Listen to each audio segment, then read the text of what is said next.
Et voilà, la matière première. Là, il pousse ce fumier tous les 2-3 jours, quoi. Et ensuite, moi, je récupère, que je prépare en tas.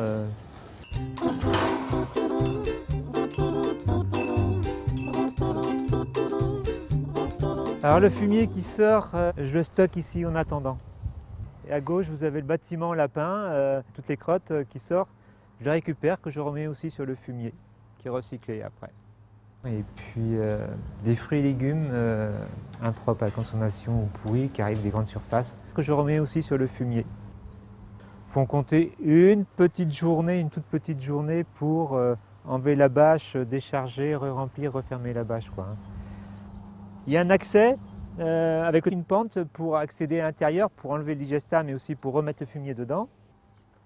Là, vous voyez, là, c'est que du gaz, du biogaz, quoi, qui est en train de se produire dans les 4 bâches qui alimentent le moteur.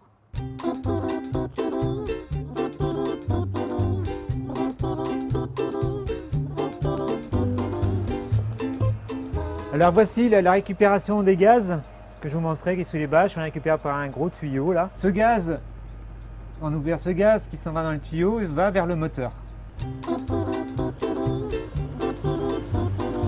C'est un moteur type diesel, mais qui a été adapté spécialement pour le biogaz.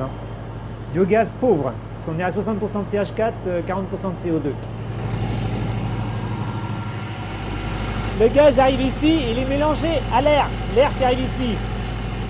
Le gaz et l'air mélangé va vers le moteur qui explose, qui fait tourner le moteur à 1500 tours minute. Le moteur en tournant fait tourner une génératrice qui produit du courant. Ensuite, nous avons l'électricité que nous revendons entièrement à EDF. Alors vous voyez la production de courant. J'ai une production de 30 kWh qui équivaut à peu près à une consommation de 60 à 70 ménages. Ce courant est revendu à EDF d'un prix préférentiel de 11 centimes. En plus de ça, mon moteur en tournant, il chauffe. C'est comme une voiture, votre voiture particulière, elle chauffe. Et vous mettez le chauffage, ça vient du moteur, le chauffage dans l'habitacle. Là, c'est exactement pareil. La chaleur du moteur est récupérée dans ces grandes nourrices. Et à partir de ces grandes nourrices, on les distribue là où on veut. C'est-à-dire que je maintiens la température dans les digesteurs, pour toujours que les bactéries travaillent bien. Ensuite, il y a une partie qui va chauffer les lapins, et une autre partie qui va chauffer les 2 maisons d'habitation et aussi l'eau chaude sanitaire. On fait des économies d'énergie parce que le chauffage qu'on n'achète plus, ça nous fait 4 000 € d'économie de propane maintenant par an.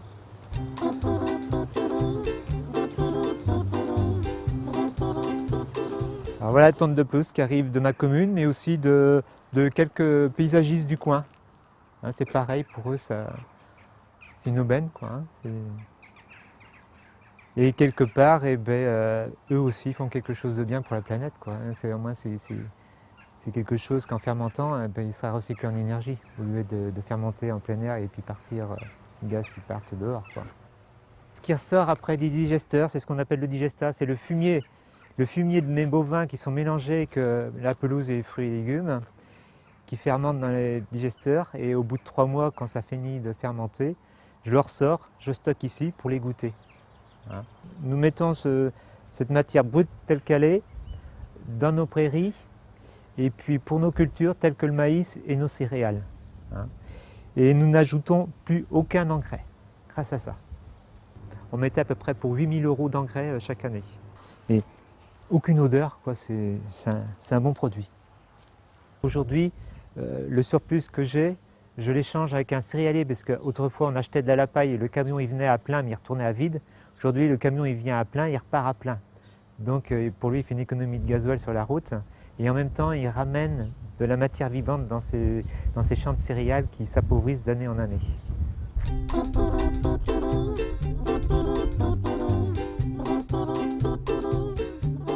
Prochain programme là aujourd'hui, c'est le gaz que j'ai en trop le stocker par moment.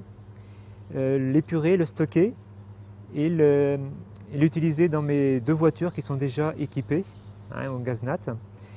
Et puis peut-être un jour un tracteur.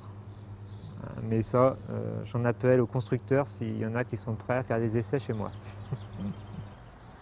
Le système de méthanisation, ça existe depuis les années 1780. C'était autre chose. Dans les années 1970, 80, 1980, ça s'en est fait pas mal. Mais bon, c'était pas encore au goût du jour, quoi. On était plus sur le pétrole et le nucléaire que plutôt que sur le recyclage des déchets en énergie. On a mis quand même 6 années de recherche et puis en mai 2008, on a mis le moteur en route. Mais pour bien faire fonctionner tout l'appareillage, toute la méthanisation, il m'a fallu quand même 2 années d'apprentissage. Toutes ces choses-là, je les ai apprises de moi-même. Et il y a pas mal de bureaux d'études qui travaillent dessus, hein. Moi, j'ai été recopié pas mal de fois. Et puis aujourd'hui, je vois que j'ai plus d'affinité avec l'Agri-Terre, avec David Veillard qui est à Villeurbanne. Et on veut le développer vraiment en France, mais aussi en Europe et dans le monde entier, quoi, hein, aujourd'hui. Hein, parce ils ont certains projets au Sénégal de prévus, mais pour le moment, c'est qu'à l'étude, et puis en Amérique latine également. Pour les travaux, moi j'ai eu la chance d'être aidé parce que à titre expérimental, l'ADEME m'a aidé à hauteur de 61 200 €. Et le Conseil général de Vendée m'a aidé à titre innovant de 68 800 €. Et je les remercie vivement parce que c'est vrai que sans eux, ça a été compliqué.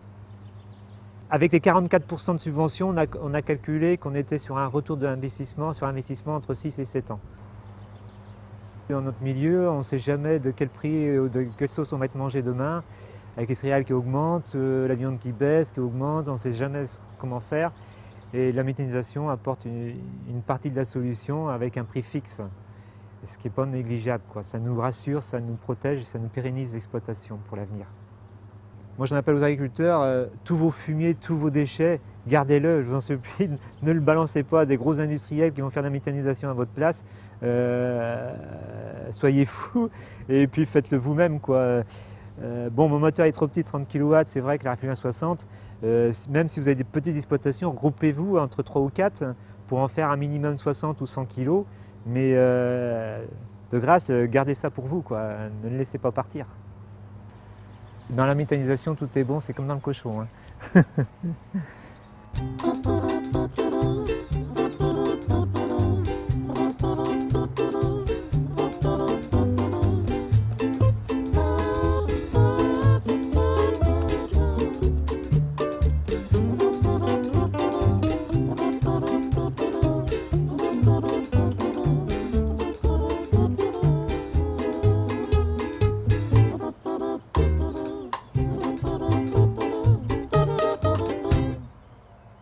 Coucou.